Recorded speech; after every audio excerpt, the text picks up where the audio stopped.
Welcome everyone to the section on scholarship here at the AALS for our program on defining scholarship in the 21st century. My name is Richard Albert. I'm the William Stamps Farish Professor in Law and Professor of Government here at the University of Texas at Austin, and I'm chair of the section. It's a great pleasure to bring you this program, which will focus on the question, what counts as scholarship today? Which is really three questions folded into one. What is scholarship? And what do law schools count as scholarship? And what should law schools count as scholarship? I want to take a moment just to acknowledge the members of the board of this section, to whom we owe great thanks for bringing you this program today. Our chair-elect, Victoria Sahani, our secretary, Deepa Das Acevedo, our treasurer, Jean Mazo, and our executive committee members, Lori Klaus, Francisca Coleman, Mark Graber, David Landau, Clark Lombardi, Mila Versteeg, and Ryan Williams. Today, our panel on defining scholarship in the 21st century features an outstanding cast of scholars. In order to make the most of our time together, I'm not going to offer an extensive introduction of each of them and how wonderful they are, other than to say one single thing that should convey to you how great each of them is and how wonderful they all fit together in this program, which is that all of our first round invitees accepted our invitation to join this panel.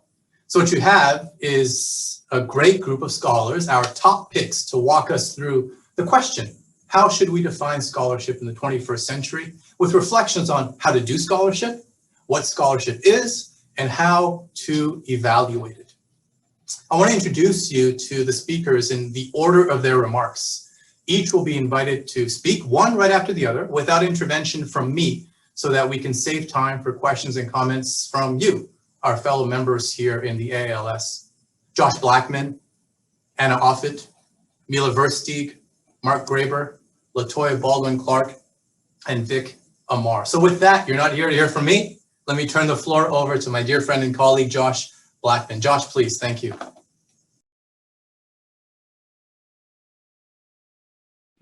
Richard, thank you so much. It's a pleasure to be here on this Saturday morning. We have this surreal week. We're talking about scholarship.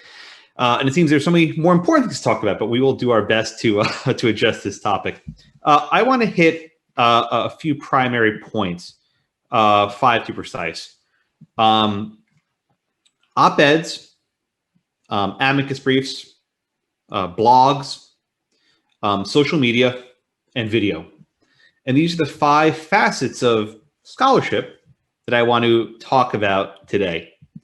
So first, I want to talk about op-eds.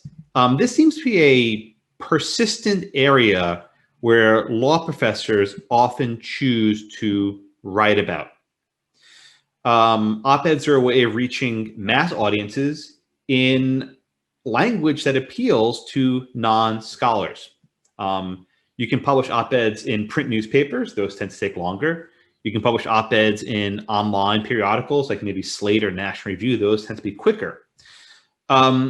There are challenges with op-eds that are worth discussing. The challenge is a balance between speed and accuracy. Most op-ed publishers want you to publish as soon as humanly possible, which means you have to move quickly. And often when you move quickly, you are less careful. You don't have as much time to reflect. You don't have as much time to get feedback. This concern is especially pronounced with breaking news. In the last 4 years, very often I started writing an op-ed and then a tweet came out which completely changed the direction of the op-ed. Things move very quickly. And you have to be very careful that what you put on paper today may be relevant tomorrow when the op-ed comes out, not going to be obviated. Why does this matter?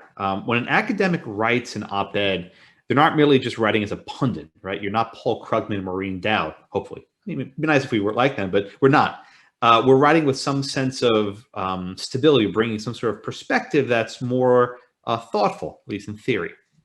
But editors increasingly want punch. They want jabs. They want zingers. And when law professors begin to include those punches, jabs, and zingers, it could diminish credibility because it becomes harder to distinguish you from the Maureen Dowds and the Paul Krugmans of the world. But it's a useful exercise, and I think we've seen a lot of op-eds in the last few months. I know Vic Amar has a few that were pretty important on some of the pressing con law issues that we've faced in the last, I don't know, since November. So that's a very timely area. The second facet of sort of alternate scholarship I want to talk about is amicus briefs. And this is a old hobby horse. In the Supreme Court and increasingly appellate courts, law professors often submit briefs, and these can take different forms. The most common is the scholar's brief, where maybe a handful of professors write a brief, and then they solicit the brief for signatures. Sometimes 5 signatures, sometimes 10 signatures, sometimes 100, right? Sometimes 1,000. You also have scholarly letters, right? These are letters to perhaps a Congress or various administrative agencies, which might have 5 signatures, 10 signatures, or 100 signatures. Dick Fallon, I think, exposed this topic very well in a paper he wrote years ago. I'll only repeat what he said. There's a risk when professors simply put their name on something that they didn't themselves write. They are accepting whatever the author wrote, which might be at odds with what they think, or maybe they haven't completely given it thought. My rule of thumb is the more signatures a brief has, the less weight I give it. Because obviously, if it's that generic to appeal to that many people, it's not saying anything that important. That's probably a controversial statement, but I believe it. I no longer sign briefs that I didn't write. I stopped doing it years ago. I became too uncomfortable letting someone else dictate what my name goes on, right? I would not let someone else write a law review article that doesn't have my name on it. I wouldn't do the same for an amicus brief. So either I'm the solo author or serve as counsel, but I won't just slap my name on a brief. One facet we should talk about is the brief in support of neither party. I would like to see more of those. I've filed a couple of those over the years, and they're hard to pull off. But I think it's helpful when a scholar says, look, I have no dog in this fight. I don't care which way the court goes. My concern is giving the court some sort of accurate information. Apply it as you will. Here's what this provision of the Constitution means. I don't know how it affects the outcome of this case. I would love to see more of those briefs. I think they actually help courts and really build credibility. The third area of sort of alternate scholarship I want to talk about are blogs. And blogs have gone through ebbs and flows. Legal blogs started in earnest in the early 2000s with the Vol conspiracy and a few others, and balkanization shortly thereafter.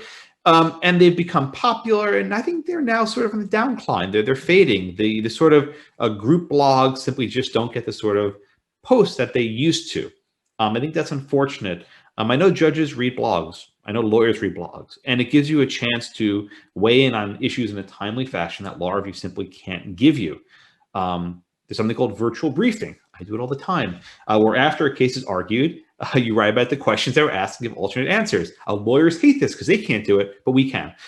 So the virtual briefing, I think, is a sort of effective way of using a blog to affect the judicial process outside the amicus briefs.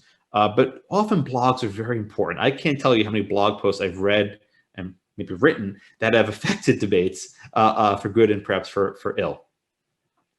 The next area I want to talk about is social media. And this is not a positive development. I mean that sincerely. Twitter, I think, has been a disaster for the academy. I mean that sincerely, truly.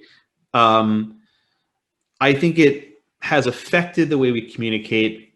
It's affected the way we have discourse. And it's affected the way that we approach each other. Twitter, if you don't use it, don't start. But Twitter encourages very short 1 or 2 sentence responses that go back and forth without much reflection. Often academics get into lengthy public arguments, right? These are not debates, Richard and I sitting across a table and going back and forth in a respectful fashion. These are people throwing barbs, and then third parties jump in. Then it's just melee. I think Twitter has been very destructive. I actually quit Twitter over a year ago. I stopped checking my notifications. I don't look at other people's timelines. I quit.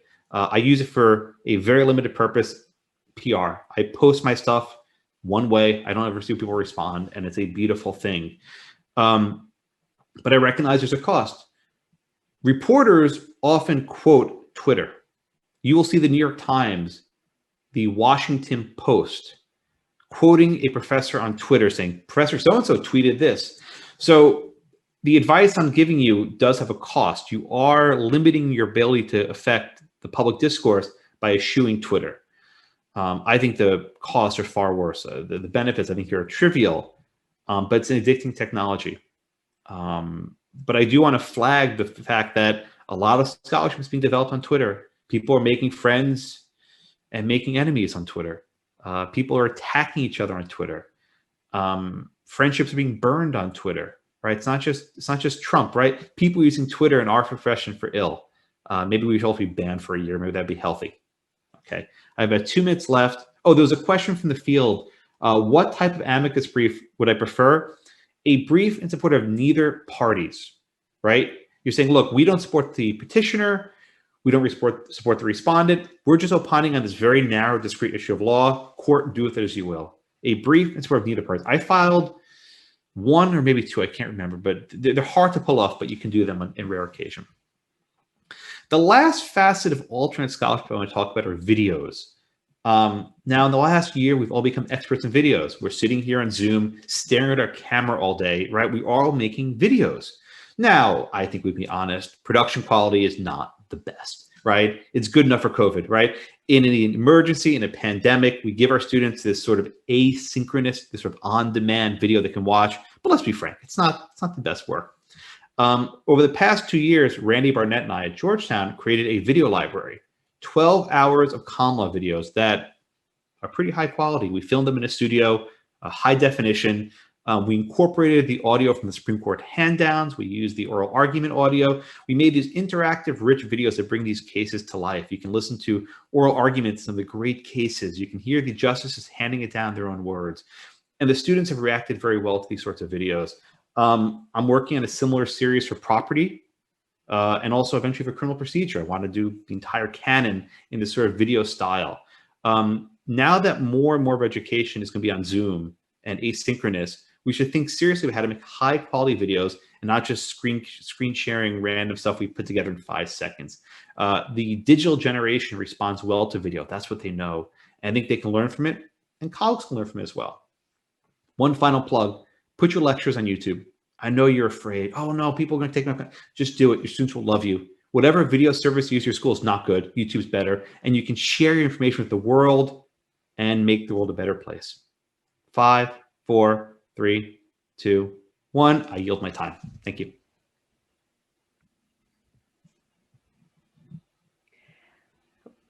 Hello there. I want to first thank Richard for inviting me to participate in this important conversation. It's a privilege to be in such distinguished company, and I'll keep my comments brief, since more than anything, I'm looking forward to hearing what others have to say. So I teach at SMU, and like others here, I'm an interdisciplinary scholar. I received an MPhil and a doctorate in social anthropology, during which I carried out a 5-year qualitative study in a U.S. attorney's office, where I studied federal prosecutors by participating in their work alongside them. So I'll begin by taking up one important issue this panel poses, which is the matter of what should count as scholarship for the purpose of law school rankings, and particularly in light of recently proposed changes to U.S. News rankings that focus on scholarship. So I raise the issue of rankings not only because I worry about their potential to diminish the quality of interdisciplinary scholarship, but because of their potential to diminish the quality of legal education, which purportedly, at least, these rankings aim to reflect. This is not a new conversation, and so some context here is helpful. So in February of 2019, U.S. News announced that it planned to collect data on faculty publication records and citation counts to rank law schools' scholarly impact. So though this new scholarly impact ranking is distinct from U.S. News's more general ranking of law schools that we're familiar with, U.S. News hasn't ruled out the possibility that in the future this metric might be incorporated into the broader, best law school rankings that we're familiar with. So of note in this U.S. News plan is its intention to use as the basis of this metric publication data that is available through the Hein database. So in response to this development, former Law and Society President Kim Shepley, also a beloved dissertation committee member of mine, convened a task force on socio-legal metrics to consider the implications of this proposal. So my comments on this, I should note, are entirely indebted to the incredible work of this task force, which included the labor of many scholars, a number of whom convened panels and discussions in the context of this meeting, as well as Law and Society Association annual meetings. So one big issue with using the Hein database as a source of data for this sort of new scholarly impact metric is that it omits a number of things, right? So it omits publications that feature work we may very well believe should count as legal scholarship. So though Hein has pretty good coverage of law reviews, right, specialty law journals, there are other things it does not include. It does not include books. It does not include most international journals. It does not include social science or humanities peer-reviewed journals. And it also doesn't include, right, scientific reports. And this is all despite the fact that legal academia has only become increasingly interdisciplinary. So the task force members who examine the consequences of this proposed metric or this realignment of incentives to consider, right, certain scholarly projects or publication modes as being more desirable than others have noted, among other things, their potential to exacerbate racial and gender disparities on law faculties. And there are other problems too we can readily imagine. To look at just a concrete example from experience. So in a pre-COVID world, in preparation to carry out comparative research in Norway last summer, which never happened for obvious reasons, I spent a lot of time last year at applying for an external grant, which I received to travel to Oslo, to watch jury trials, to interview lawyers. I wrote an IRB protocol to do this since I would be working with human subjects. This is also a type of research I can say from experience would have benefited from a blinded peer review process that would have invited scholars in Norway to examine and review my data, my translation of transcripts, and so on. Now, it's entirely possible that someone planning this kind of work might forgo the project altogether if he or she thought his or her law school was incentivized to discourage this kind of very lengthy research design, or as this proposed ranking would, right, a system that rewards citation accounts that are easier to accumulate, writing on issues that touch, for example, on criminal law, constitutional law issues rather than comparative law, the impact of the law on racial inequality, and so on. So with its potential of this metric's impact to affect the quality of legal scholarship aside, it's also worth thinking about how this proposed metric, this scholarly impact metric, might adversely affect legal education. So why might this be the case? Why is legal education also enhanced by empirical and interdisciplinary scholarship? This is work often published in monograph form, in peer-reviewed journals, and so on. So for one thing, empirical and interdisciplinary legal scholarship can greatly enrich one's teaching. And this pandemic has offered a powerful example of the importance of tracking rapidly shifting legal developments, particularly the lived experiences of attorneys faced with difficult ethical and constitutional questions in considering postponed or so-called remote trials, right? Not as hypothetical questions, but by speaking to lawyers and observing their work in real time. This is something I had the benefit of incorporating into an evidence course I taught, an upper level legal reform writing seminar I taught. So we can see that generating the scholarship firsthand, drawing on peers' interdisciplinary legal scholarship can certainly enrich a student's classroom experience. We also know, thanks to the interdisciplinary and very fine-grained linguistic analysis of legal scholars, also linguistic anthropologists like Beth Mertz, that law students of color and women benefit from legal teaching, particularly during 1L year, that foregrounds the social and practical consequences of the law as much as interdisciplinary and social, much interdisciplinary and social science scholarship does. So in the absence of this sort of interdisciplinary enrichment, Mertz finds that a number of law students experience their educations as sort of taking a decontextualized approach to morality embodied by judicial opinions. This is something critical legal scholars have lamented for decades.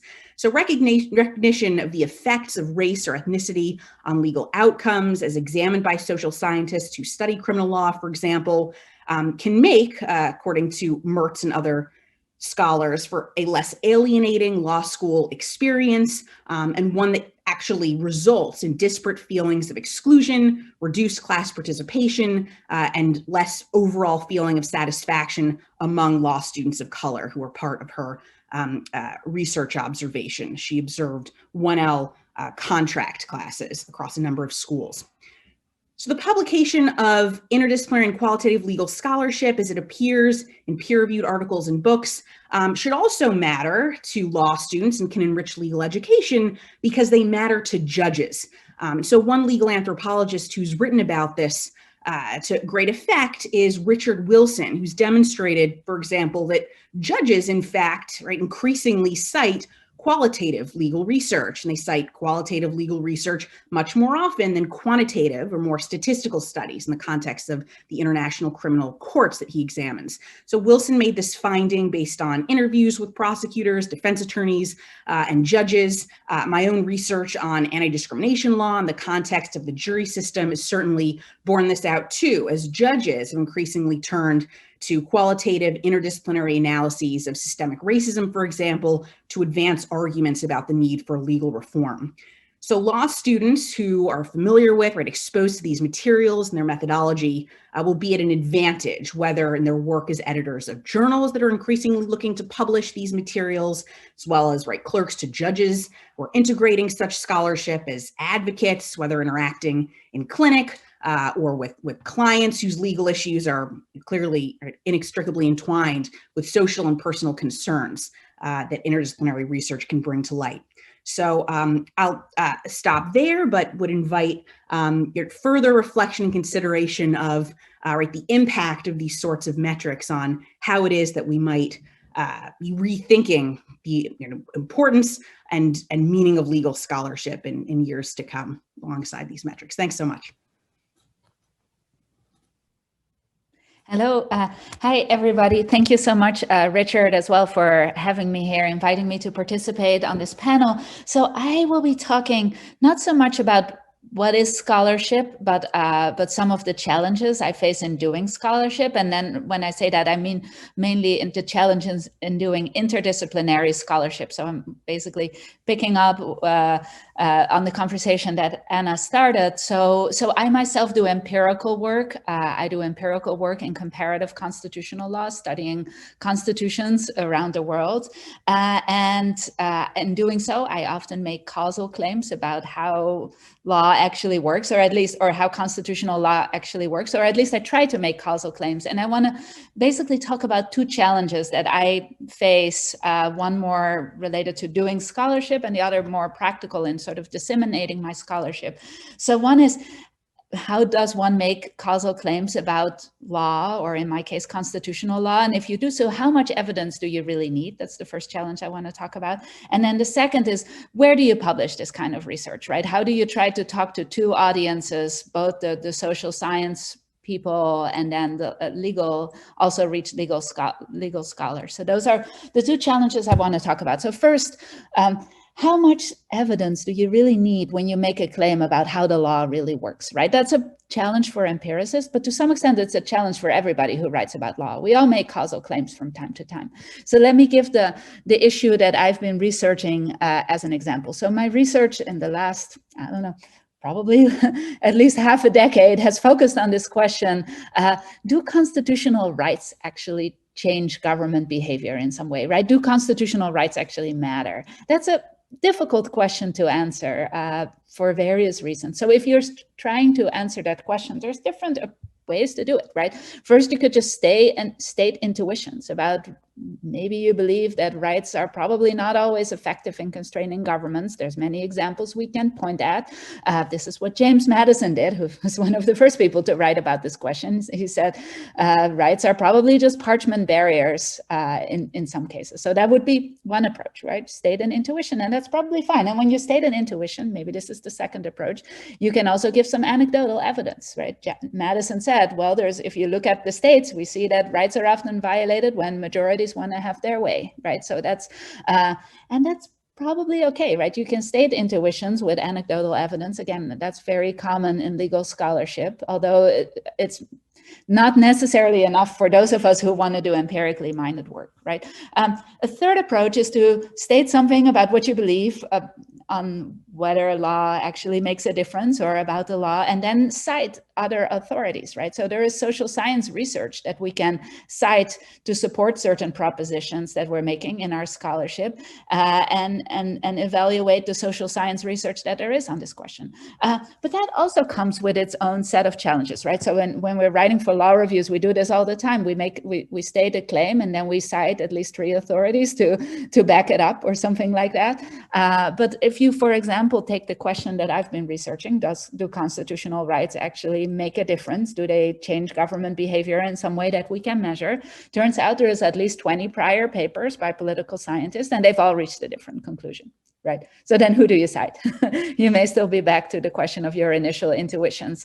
So that's a third approach. And the fourth approach is to actually try to find evidence to support your claims, right? To go out there and gather evidence and say something about whether constitutional rights actually make a difference. So that's what I try to do in the last few years of my scholarship. I just wrote a book together with Adam Chilton, who's at the University of Chicago Law School. And we wrote a series of articles and then a book that tries to provide empirical evidence for this question, right? So what did we do? Well, it's a difficult question because usually if you want to study this comparatively, when countries add a right to their constitution, many other things change, right? They also become more democratic. There's a major transition going on, right? What can we really attribute to the constitution or judicial decisions perhaps, and what is other changes in society? That's like the really difficult question to sort out for an empiricist. Ideally, empiricists like to have something randomized, right? Something that's randomly imposed in one country and not the other, then we can measure the effect, but it doesn't really work like that for constitutional law. That's almost never true. So what did we do? So we started with statistical analysis where we looked at if there is a right in a constitution, is it correlated with certain outcomes? And then we control for certain variables, but basically what we're looking at is cross-national correlations, and that led us to make certain statements about whether rights make a difference. But then when you do that, there's many problems with that, right? Because again, many other things are changing at the same time. So are these really correlations or is this actual causal relationship? That's not easy to solve.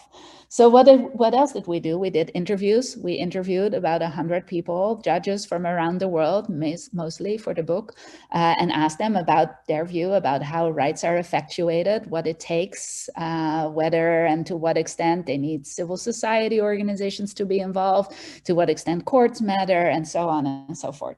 We also did case studies. So we traveled to 5 different countries and spent 2-3 weeks in each of those countries talking to activists, lawyers, judges, about how do they make their constitution work in these settings, right? So that was the other thing we did. And then we did a survey experiment in 2 different countries where we polled a representative sample of the population about how they related to rights and the constitution.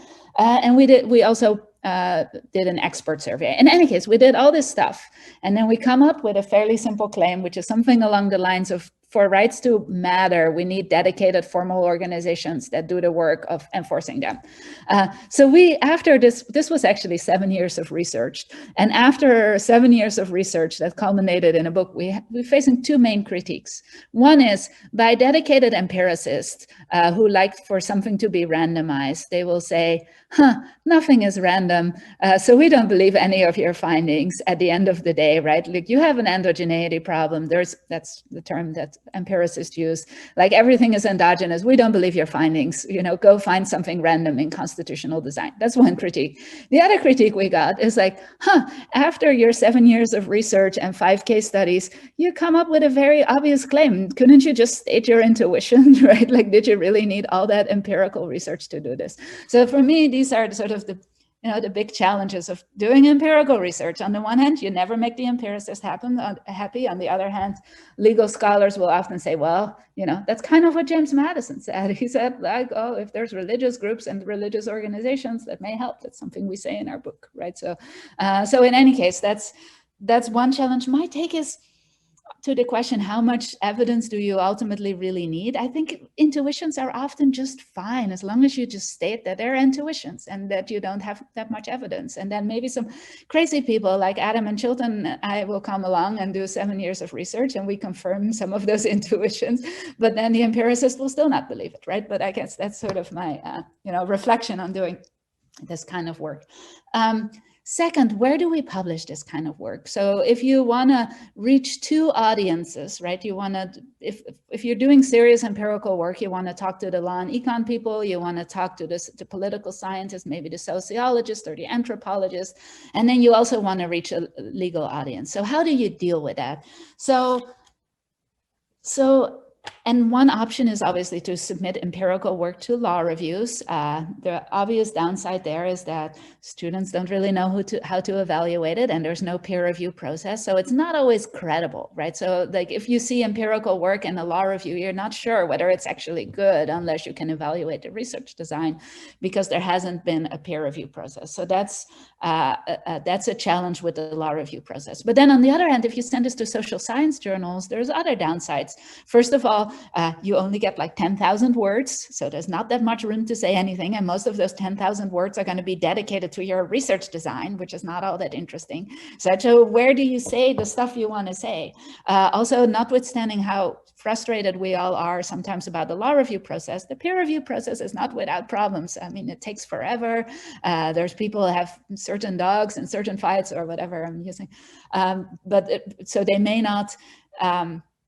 The referee may just have a very different methodological perspective and may not like your paper. And then finally, as Anna mentioned, like none of this counts for US News law rankings. My take on that is I decided not to care whether it counts in a ranking or not. But I think, so I realize I'm almost out of time. So how do you juggle that? So my perspective is that there is room for both if you do empirical work. So I think law reviews are really great for describing your data and developing theory. And I do that in law reviews, but they're not great for making causal claims. I think that's much better to send to a social science journal. And then in your law review work, you can draw on the social science work in doing so, or in writing a book, you can write on those prior social science articles. So that's what I'm trying to do. Although in some of my early work, I tried to make causal claims in law review articles. I think that was a mistake. I don't do that anymore. But I think that's sort of a challenge we face as those of us who are doing interdisciplinary work. And I will end on that. Sorry for going 5 seconds over.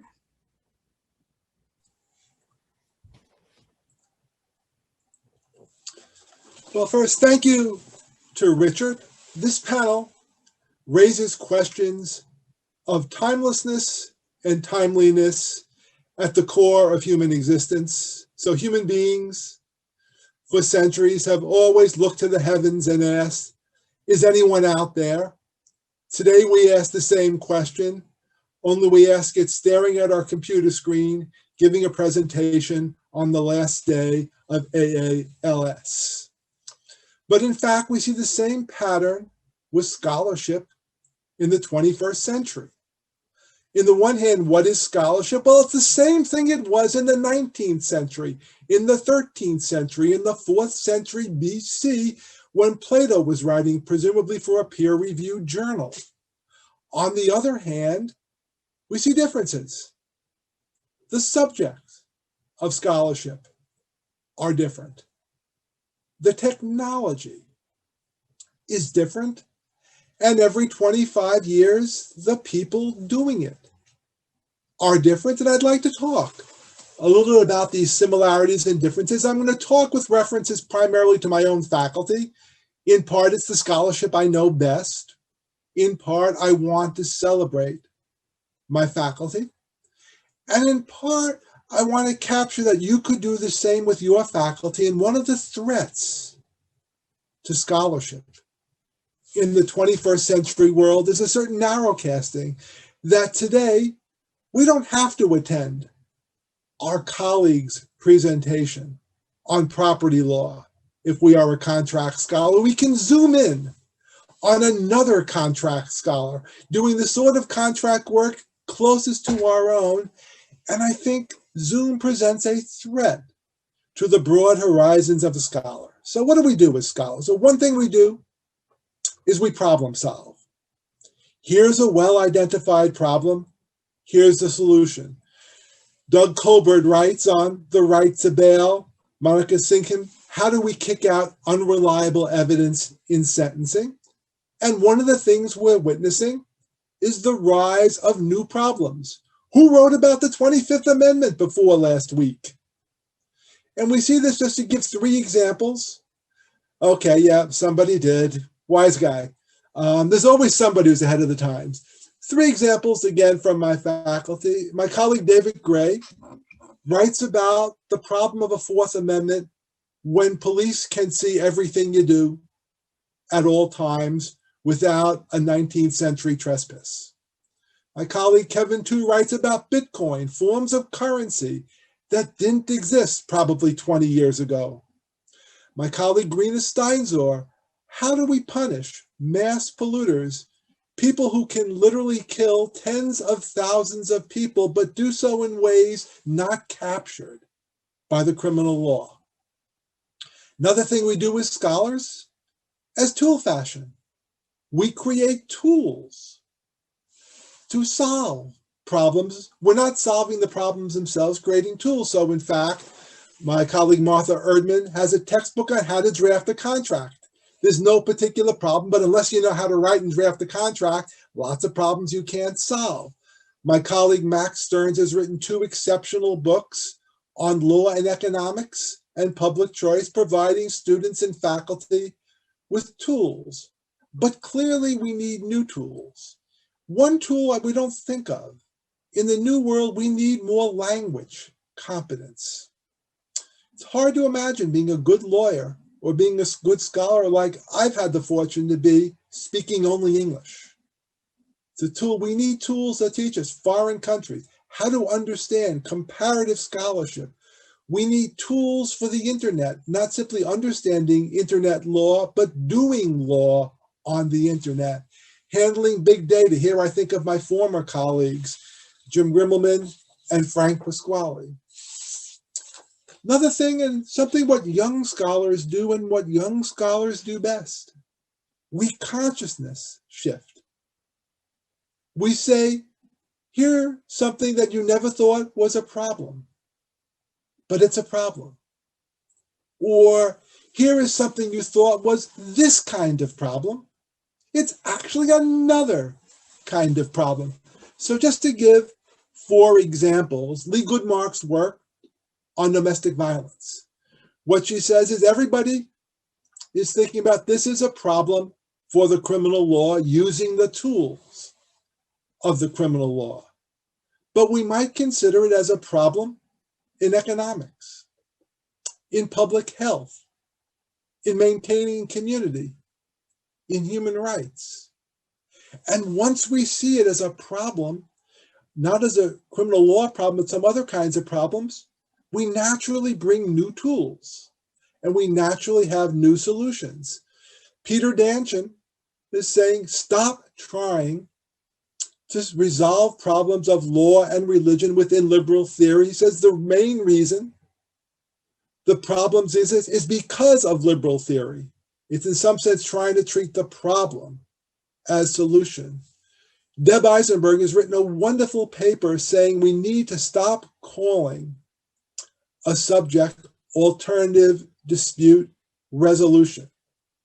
Turns out, she points out, all disputes require multiple forms of resolution. Very rarely do people in a dispute only engage in one form of dispute resolution.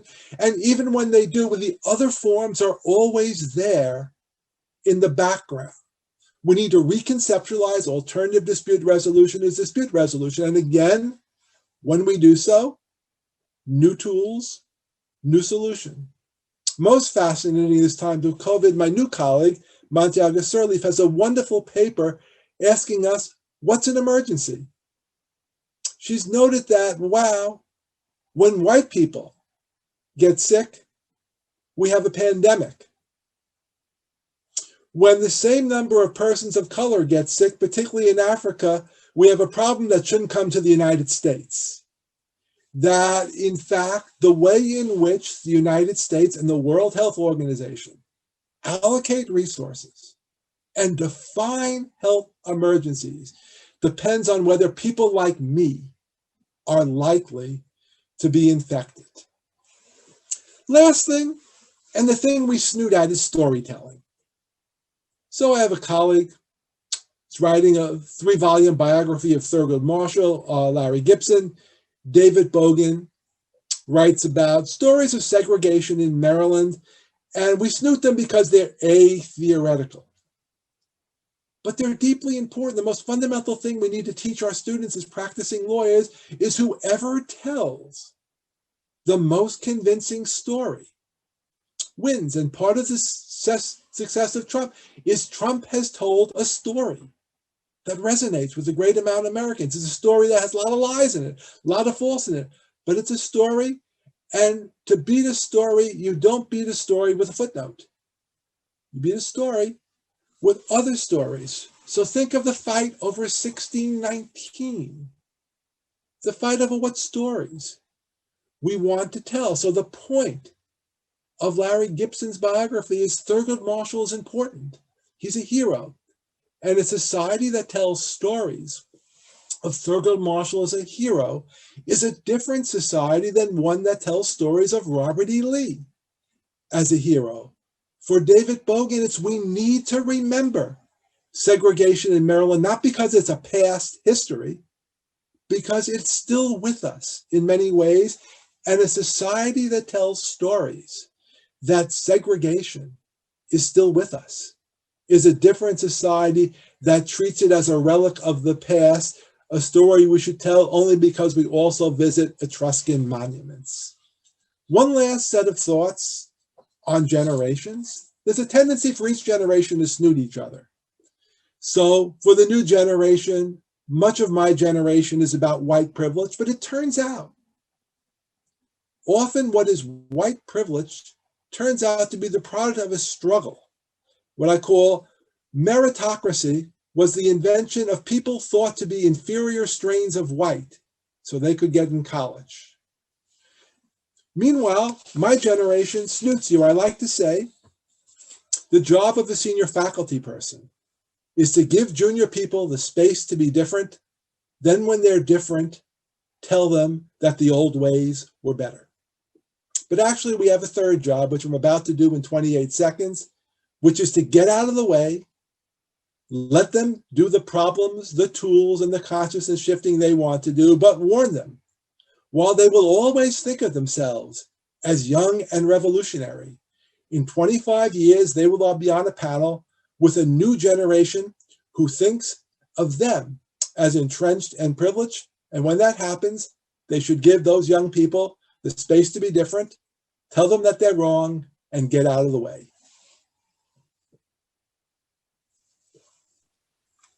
As a junior person, I very much appreciate those words from Mark about how do I do my work in a way that is allowing myself to kind of do something new.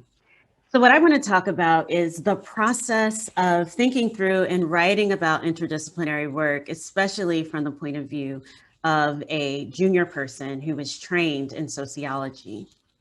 So one of the tenets of sociology is that we're urged to learn about people by learning from people.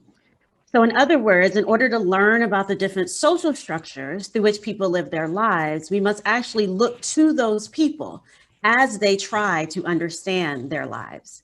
So I keep this idea in mind when I embark on a new project of legal scholarship, as I often seek to understand how the law works on the ground, especially by looking at the experience of people who are impacted by that law. So I typically learn from people through interviews that I've conducted myself, as well as mining some areas of public speech to collect this type of data.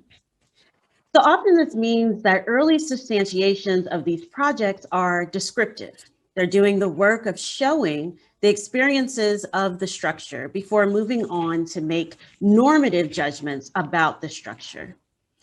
So sociological projects in this way are often multi-stage.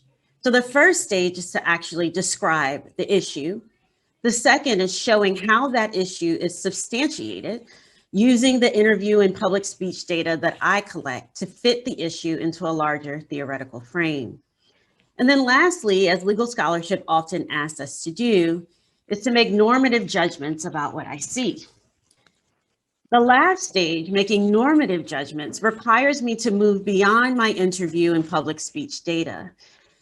I find this last stage, making a normative judgment about what I see, is particularly difficult for me as a sociologist. Perhaps this isn't so surprising in my case, as my formative experience of scholarship were implanted early in my sociological graduate studies, whereas I have recently, or relatively recently, embarked in this thing called legal scholarship. And if you read many sociological studies, they stay far away from trying to make normative judgments about what it is that they see. And it doesn't mean that normativity is absent from the work, because indeed what we think is important to study is itself a normative judgment that moves us from studying one topic to studying another. But of course, what I mean is that legal scholarship requires normative judgment about how to change the structures that I see in my work to make them more just for the people who actually experience them.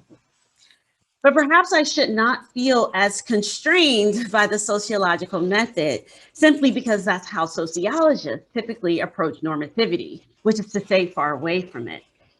As an interdisciplinary scholar, I've realized I have more tools in my toolbox than either a legal scholar or a sociological scholar.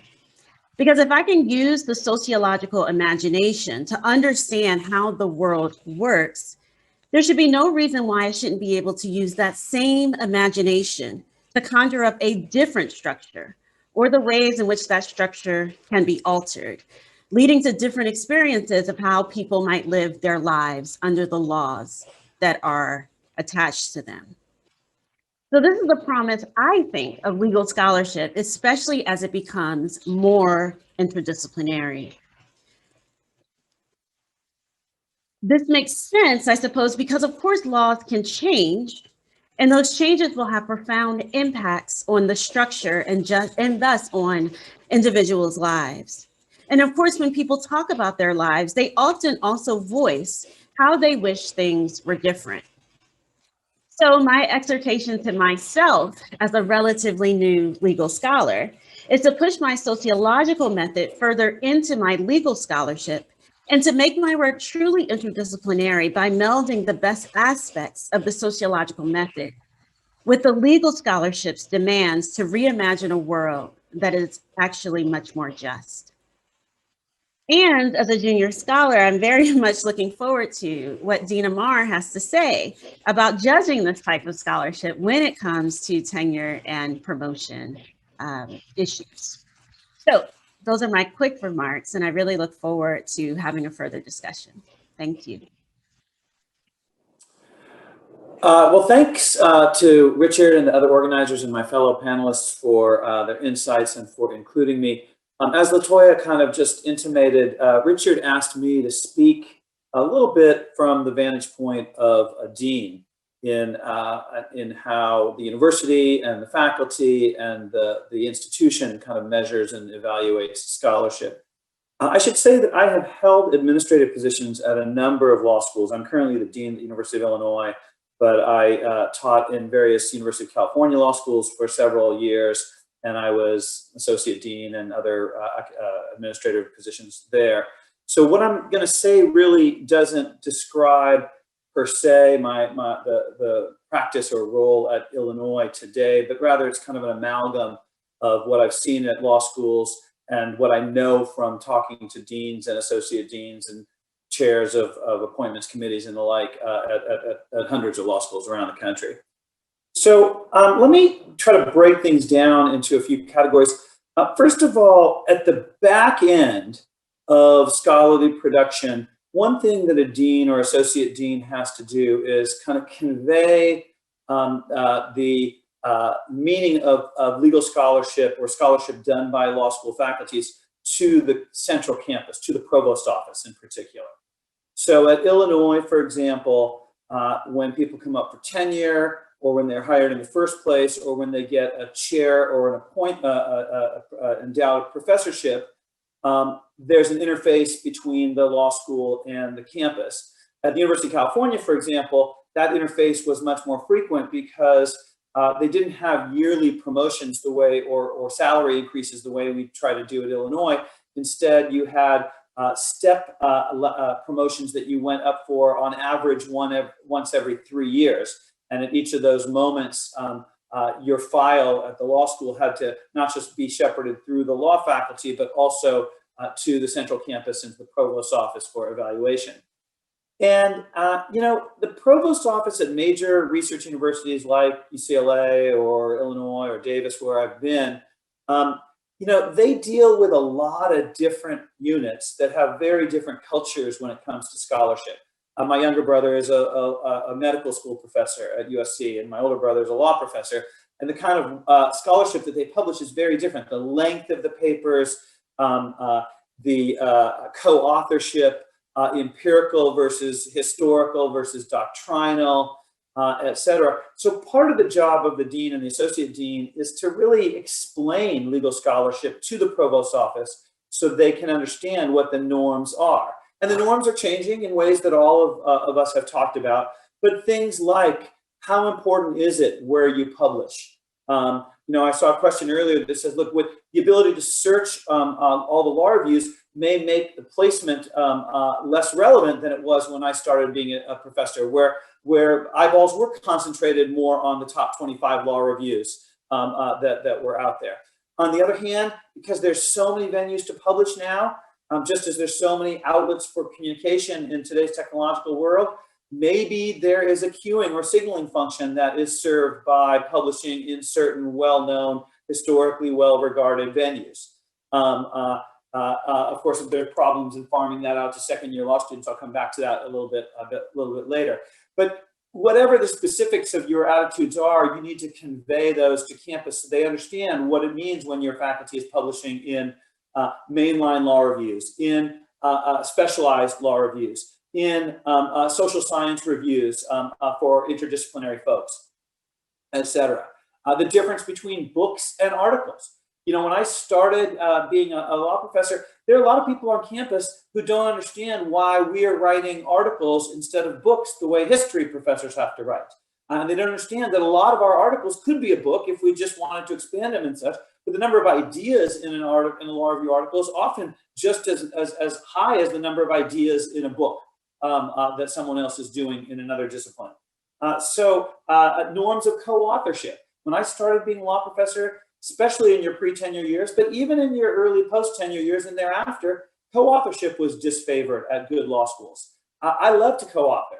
It's one of the things I miss from being in practice is being part of a team. So I think I've co-authored with faculty members of at least 10 other law schools during my career. And I find it not just intellectually pleasurable, but the work product invariably improves depending on who your co-authors are and how much of a pain in the butt they are to work with. I sometimes co-author with my brother, and they're diminishing returns, I can tell you, in that process sometimes. But all these things need to be explained to the central campus. A related thing that most central campuses do is they like to have outside extramural reviews, especially come initial hiring, tenure, endowed professorship. I have to say, I think external reviews are pretty overrated in the sense that it really is a game these days. It's not hard to get people to write letters that are supportive of people that I want to be supported.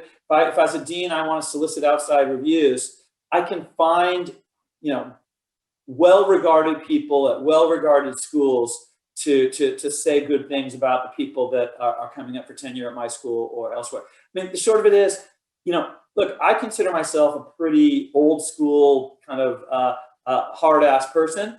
But if I get asked to write a scholarship review of someone and I can't write a positive review, I'm not going to do it. I mean, it's just, I don't need to ruin someone's life. There's just not that much use in a lot of these reviews anymore, and yet most universities still use them over and over and over again. Now, notice that, a lot of times, people will write a review that says, if this person were coming up for tenure at my school, I would vote to give them tenure. That may be honest and true because, it's not that often that people get denied tenure anymore.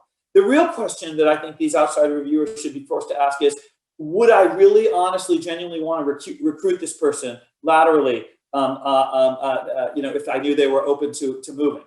That would at least force people to be a little bit more meaningful when they talk. But in any event, I understand why campus wants that. They don't like units to simply promote from within based on maybe some non-objective factors of coziness. And there's another issue too, and that is Mark, I was so heartened to hear how much you know about what all your colleagues are doing. I try to encourage that at Illinois, but one of the problems with intra-law school evaluation of scholarship is that we don't all have time to read everybody else's work as much as we should. I mean, we have large law faculties. Everyone's producing so much more than they ever did. That's a good thing and a bad thing, because I think, going back to Josh's point, sometimes if we produced a little less and had more time to spend on each thing that we produce, maybe the quality would be improved. So ideally, I think I would instead of having extramural reviews, I would like my own faculty to engage more deeply in an internal assessment of what's good work being done within our ranks. But that's time consuming because we're all producing so much. One of my colleagues, when I started teaching, says, "Look, Vic, this was 25 years ago. You can either read or you can write, but you can't do both." And I'm thinking, wow, that's stark, but it's actually somewhat true. In my own field of constitutional law, I am struck when I read articles that they don't engage stuff that they really should engage because they're not reading other people's work, or what I think to be the most important work of people. So if it were up to me, I would encourage all junior people at Toyota to not worry about producing so much, but really make sure that what you're doing is really finely crafted and responsive to other people in the field and potential counter arguments, et cetera, et cetera. All right, let me talk just a few minutes about the front end of hiring, which is obviously a place where scholarship gets evaluated. I think as a dean, I have to be very careful who I want to put on the appointments committee. It's not just about making sure you have a good demographic range and a good mix of people from different subject areas and a good mix of junior and senior folks, because there are some intergenerational issues there. But you also want to be attentive to methodological biases that may otherwise dictate who ends up. I mean, law professors, like everyone else, tries to replicate themselves. So people in hiring committees tend to like candidates who seem to remind them of themselves. That's something that I think, Mila, I'm not saying that as empirical. That's an intuition, Mila. That's an intuition that's reinforced by 25 years of my own experience. Okay, I haven't done a study to see whether the sample size is large enough that it holds up frequently enough. But that's a pretty strong intuition I have. So you got to be careful about that, and you also have to think about what signals you want to send to the faculty concerning the role of the committee. I have been at schools where the committee is entitled to great deference in its assessment of scholarship. There's actually two kinds of deference, I think, that sometimes faculty members will give. They'll either give deference to the committee and its evaluation of the scholarship of candidates on the ground that that's their job. They may not be better at it than the rest of us, but they've invested time and they've really engaged collectively in it. And I think there's something to that. Other times, faculty members will defer to other faculty members, whether or not they're on the committee, but who work in the subject matter fields of the candidate in question. So someone might defer to me if the candidate is in constitutional law. I think deference has an important place in all of this, but just as I wish our faculty, we'd all read each other's work more carefully and deeply, I don't think we should over defer. If I'm evaluating something that's a comparative constitutional paper, and Richard's on my faculty, I'll ask Richard, is this going to be impactful in the world of comparativists? I'll ask him questions that are that he has some factual expertise that I don't have about the way something might operate, the way that this part of the world might operate. But if it's a question of whether the argument is well structured, whether it makes sense, whether it responds to counter arguments, whether it's well organized, whether it's arresting enough, whether it seems like a big idea or a small idea, I tend to think I'm pretty good at that. And I even do that in tax pieces where I know very little about tax. But if I can ask a question that seems that it hasn't been answered and someone can't explain to me why that was a silly question to ask, I'm not going to just defer to someone who says, don't put your questions aside, Vic, just trust me, this is a good piece of scholarship. And I know that the more specialized we become, the more deference there is in that regard. But I do think there's a downside to it. And I do think we're all smart and we should bring our smarts to this collective enterprise. Last thing I'll say, Richard, and I'll turn it back to you. Anna mentioned, U.S. News rankings, and there was a question about why are we deferring to second-year students who do this. One of the things I try to do as a dean is I try to work with my incoming editor-in-chief and my articles editors of not just my law review, but even some of my specialized law reviews in my school. And I try to really encourage them to make better use of our faculty as a resource to helping evaluate scholarships. Not that they should farm it out to us, but that they really should check with us because we can give them information that then they can investigate on their own. It's not a peer review. I mean, if we could move more into a peer review world, I'd be supportive of that. But as was mentioned earlier, I think by Mila, it's time consuming. It's got its own set of baggage there. But I think if we can find some happy medium of sticking with the traditional student-run journals, but encouraging faculty and students to work much more hand in hand in helping decide which articles to publish, then we can maybe continue to use place of publication as at least some cue to help us navigate all the stuff that's out there. So with that, I'll shut up and turn it over to you, Richard.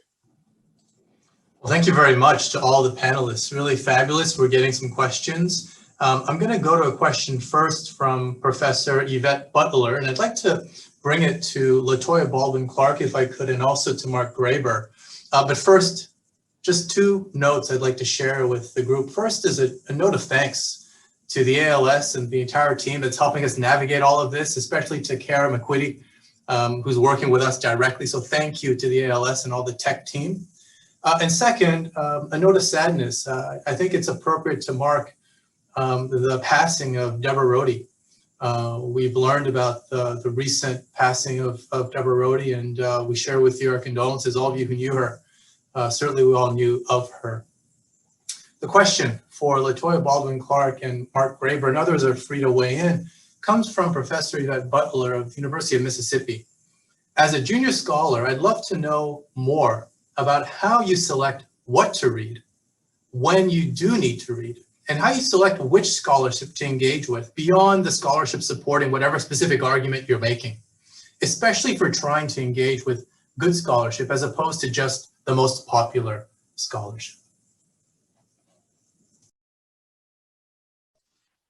Well, I think that the difficulty in this question is that with my interdisciplinary work, I often have to read in both disciplines. So I need to read what is happening in sociology because I want to be a good sociologist. I want sociologists to read my work and say, yes, that's good work. But then I also need to read in the legal scholarship space, again, because I want legal scholars to look at my work and say, hey, that's really good work. I do tend to read rather broadly when I'm thinking about a project, and then I narrow it down as I think about a particular article.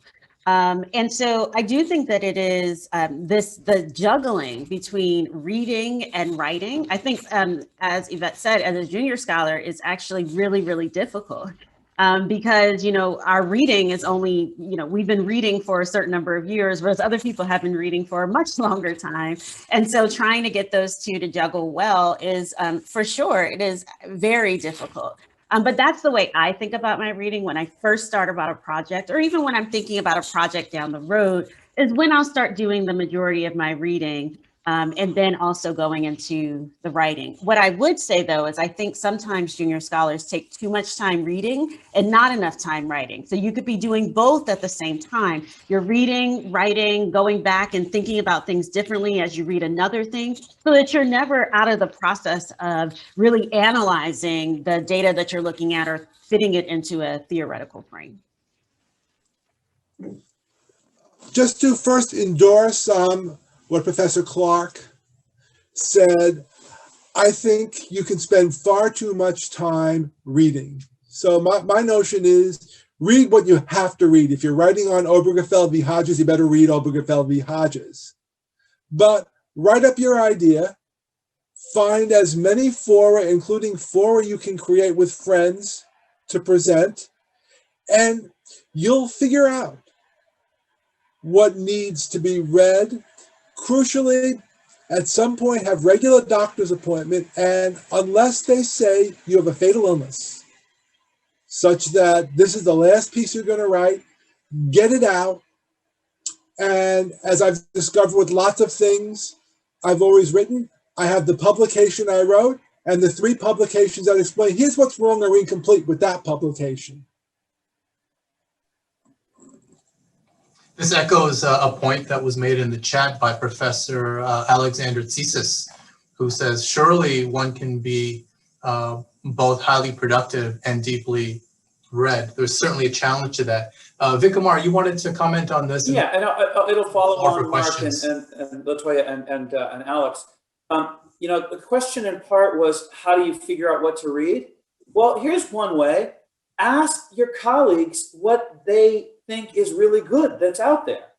You know, a lot of legal, analysis is ad hominem. When I read an article from someone I know is very credible, it's very helpful to me because I know they're very credible from my past experience with them. When I read a John Marshall opinion, I read it differently than I read, well, I'm not going to mention any other justices' opinions, but there's certain credibility that attaches to people who have proven themselves in this thing. So whether it's on your own faculties or, as a junior person, Latoya, even it's a great excuse for you to reach out to someone you don't know, but who you'd like to know at another school.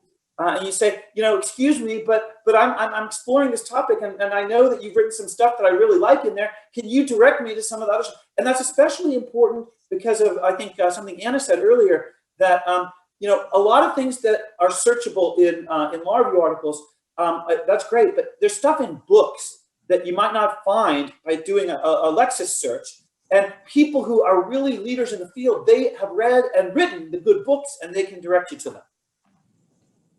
Speaking of books, let me go, if I could, to Mila Versteeg and Josh Blackman, because both have written books at, I believe, if I'm not mistaken, at all levels of their career thus far.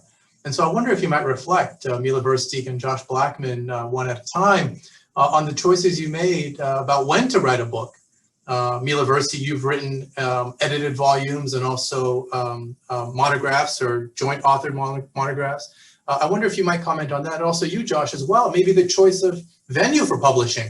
You've published both in what might be regarded as a trade venue and also as an academic venue. I know the time is short, but it might be good to get some thoughts on that before we get to our final question. You can go first.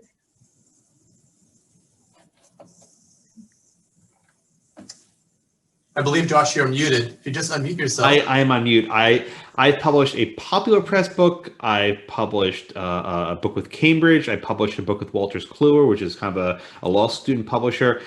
I find the book publishing process liberating.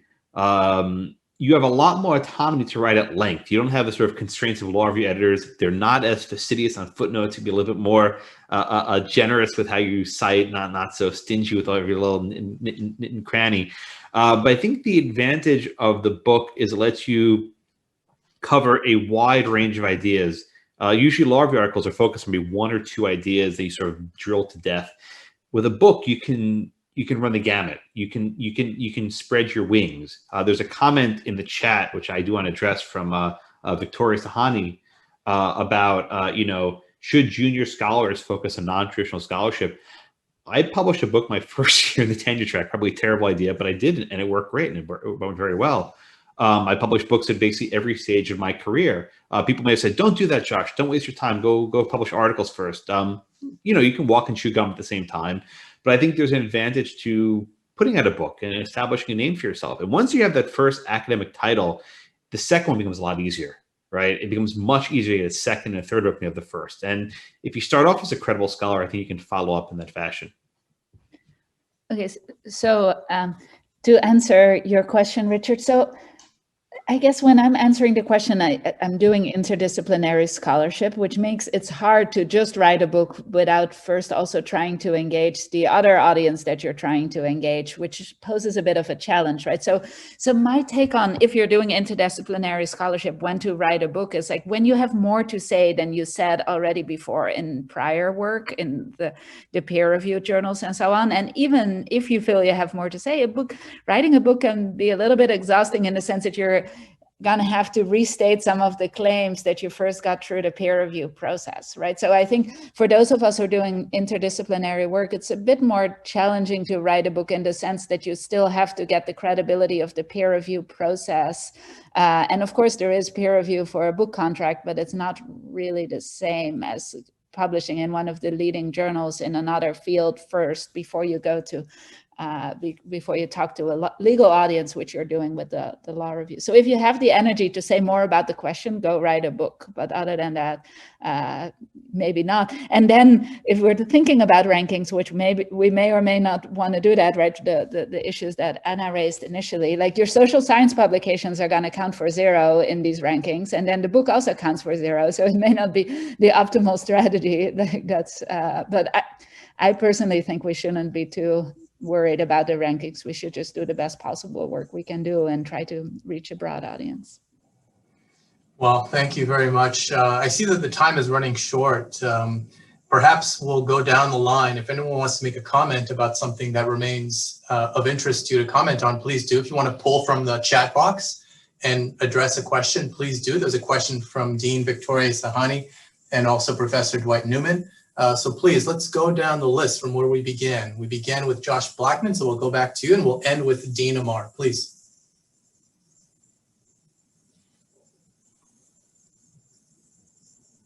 You think I learned by now? The question from Professor Sahani, I think, is a good one, right? Should junior scholars play it safe? I think all too often when people give you advice, they're simply telling you what they themselves would do, right? Here's what I would do. You should do the same. I don't like that advice. I usually do the opposite people tell me to do, which maybe is for good or ill. And I think there's a benefit to having that autonomy. We're in this job because we have our own ideas, our own independent thoughts, and we shouldn't be cowed to follow some track. Spread your wings, do what you think is right, follow your passion, and your scholarship will be a hell of a lot better. And I just, in response to the same question, I would just build on what Dean Amara said. As a very junior person, I'm the last individual who should be advising associate deans. But I think, not just asking colleagues what's good that out there, but encouraging junior faculty to look beyond the law school to colleagues in other departments. So I think SMU has been a great model for this. In my case, I was encouraged to take advantage of having a courtesy appointment in the anthropology department. As a junior person, now writing a book manuscript, I've been given tremendous support to organize a workshop, which we all see is made much simpler during these pandemic times. I can be soliciting feedback from folks at other institutions to, enrich that project.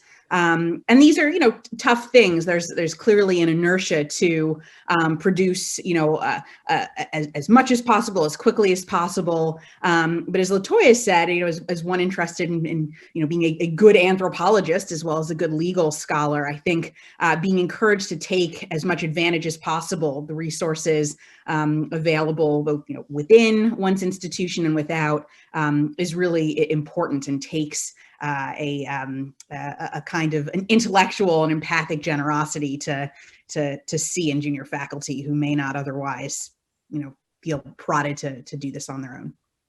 I'm going to intervene here because I see that we have about 60 seconds left until it's time to close. And I don't know if the kill switch is going to be pulled. And I don't want that to happen in the middle of someone speaking. So let me intervene just to say thank you. Principally to the panelists for making time, accepting our invitation issued long ago when we might be joining together in person. Thanks to all attendees for joining us for the conversation. And I do want to acknowledge the incoming board members of your section on scholarship. I want to congratulate incoming chair, Victoria Sahani, the chair-elect, Joe Fraley, secretary, Danielle Jafaris, treasurer, Eugene Mazo, and the executive committee, Alina Allen, Sarah Burstein, John Larry, Monica Knuckles, and Uma Autka. Congratulations and great luck to next year's section. Thanks again to the panelists. Everyone be well, Happy New Year, good health to all. Thank you.